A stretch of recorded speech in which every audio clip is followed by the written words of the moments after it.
Hey guys, the Black Friday Order 66 sale is now available, just under 2 weeks to grab any item of your choice. Well, I guess of the three or whatever else you might want. I'm giving away $500 to one lucky winner that posts this on their Instagram and tags me once the item does arrive. And we'll do some more giveaways as well, but we're just going to start off with this one. So just under 2 weeks left.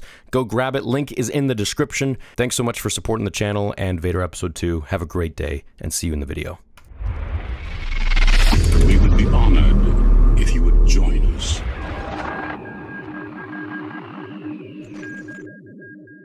You know, a common comment that I see online quite a bit, whether it be X, Twitter, or Instagram, or YouTube, is in regards to how the prequel trilogy has aged over time. And many people say that, you know, when the prequels came out, people really didn't like it. I was 9 years old when episode 1 came out. I was 12 when episode 2 came out, and 15 when episode 3 came out. I loved all of them. I literally thought I was Anakin at the time. You know, if social media was around back then like it is today, man, the memes, everything, it would be, yeah. Anyways, I was one of those kids that like literally built Anakin's glove, sewed everything together, and then put like black duct tape on it and did the buckles and everything, and then made the robe and had the Force Effects lightsaber that I got for Christmas, and literally spent hours upon hours upon hours every single day in my room in front of the mirror pretending to be Anakin.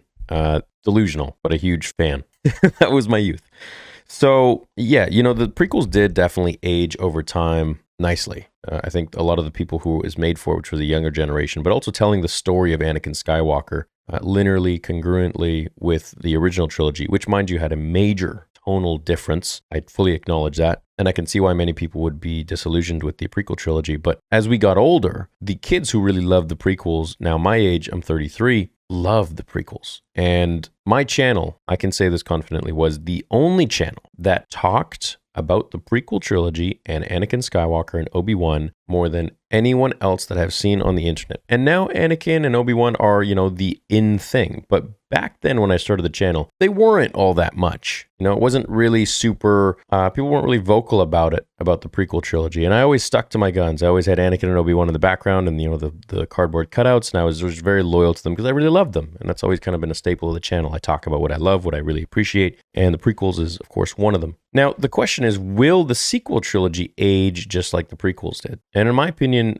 I don't think so. It's logical to assume that they will because looking at history, okay, well, people didn't like episode 5 and 6 when it came out, let's say. And that's what some people say. And now they do. It's a classic. You know, everyone says episode 5 is the best one. I think episode 6 is the best one, but arguable. Episode 5 is a beautiful movie too. Depends on your mood. And then the prequels aged really nicely. So we have, you know, that kind of consensus and information. So will the same happen by default if we study the pattern with the sequel trilogy? And in my opinion, I don't think so. The sequel trilogy was not made by George Lucas. It was disjointed. It was made by two different writers. 7 and 9 were made by J.J. Abrams. 7 was created from scratch from J.J., and then 8 came in there with Rian Johnson, and he completely just changed the script, flipped the script, like Johnny Lawrence would say. And it's completely different. Then we got 9, which really just reversed everything from 8, and it was like a pissing contest between the two. That's what many fans say. It's what it looks like, you know, and you can come up with your own consensus as well. But I don't think it tells the story the way Star Wars, the first 6 movies did. At least with the first 6, even there's a major tonal difference between 1 to 3 and then 4 to 6.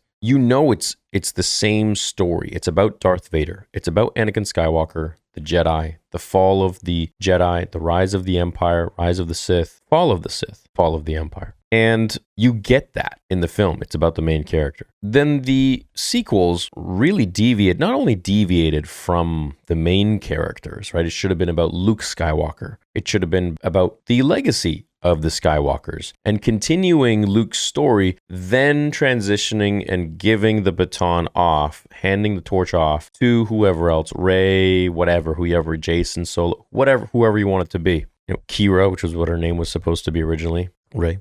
And I just feel that with the sequel trilogy that we got, there was no real planning whatsoever. And it was really just off the seat of their pants. It was just like, okay, hey, we got to come up with something. We got to do it for our quarter.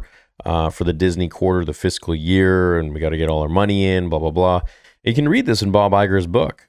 It talks about it, how they were really kind of rushing out projects to hit good numbers for their year end, for their board of directors or their board of stockholder shareholders so that, they're happy or whatever, so they make their money and to kind of get the analytics in. And that is where the problem lies, is that it was a major business move and not so much a passion move, a move to tell a story, and they rushed it out. It wasn't thought out. Nothing was really prepared or planned, and it was just milked. And so this is the reason why the sequel trilogy will never, in my opinion, age as nicely as the prequels did. But I guess we'll have to wait and see. None of us will know until, another 20 years passes or so, 15 years passes, and then we'll know for sure. So 2015, so by 2030, we'll have, a general idea of how we feel about the sequels, if after it's aged. So we got another 6 years minimum, right? So, I wish I loved the sequel trilogy. I wish it was what I wanted it to be, but it's not.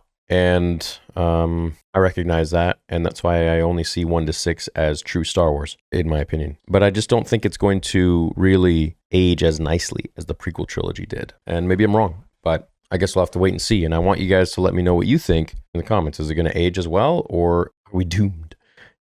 But then that also gives rise to other things, like things that we really like today. Are we going to later see it and be like, oh, I don't know if I really like it anymore? Kind of like Mando season 1. Is it going to age well? I don't know. Time will tell. But I think with stories that typically have a very linear way of storytelling and aren't so disjointed and don't cancel each other out, season to season, episode to episode, I think have a much better chance of standing the test of time, whereas sequels don't, because they are so mismanaged, and you have a lot of characters that you build up and destroy. Phasma is just one of them. Finn reduced to nothing. Rose Tico was pointless. They gave all of these characters that they built up to be something really no airtime, no screen time, and just like ruined their character by turning him to like a babbling idiot, essentially. Kind of like Taika Waititi does to his male characters, I find. Like in Thor Love and Thunder. Turns him into a joke. And I feel like Finn honestly had such a great potential, but they reduced him to a literally bumbling idiot, screaming Rey every few minutes. That's all he had to say. I think they really dropped the ball with the sequel trilogy. I think that's the reason why fans are really falling out of interest with Star Wars. And you can see that. You can see that in posts, articles, YouTube videos, analytics, all over the board. Disney stock, everywhere. Disney Nielsen views for their shows, for Star Wars shows. And so I feel like the only way to come out of this now is to really create some good projects with some very talented people who understand Star Wars, like Dave Filoni, like Jon Favreau. Get them together with Tony Gilroy, and I'm starting to sound like Mahler. Next thing you know, he'll start touting Dave. And we'll see what happens, man. But you need an amalgamation of a lot of really good creative minds that not only know how to tell stories, but also Star Wars stories, because it's very different. But we'll have to wait and see. Yeah. But I don't think the sequels will age as nicely as the prequels did. Let me know what you think. Have a great day. May the Force be with you always.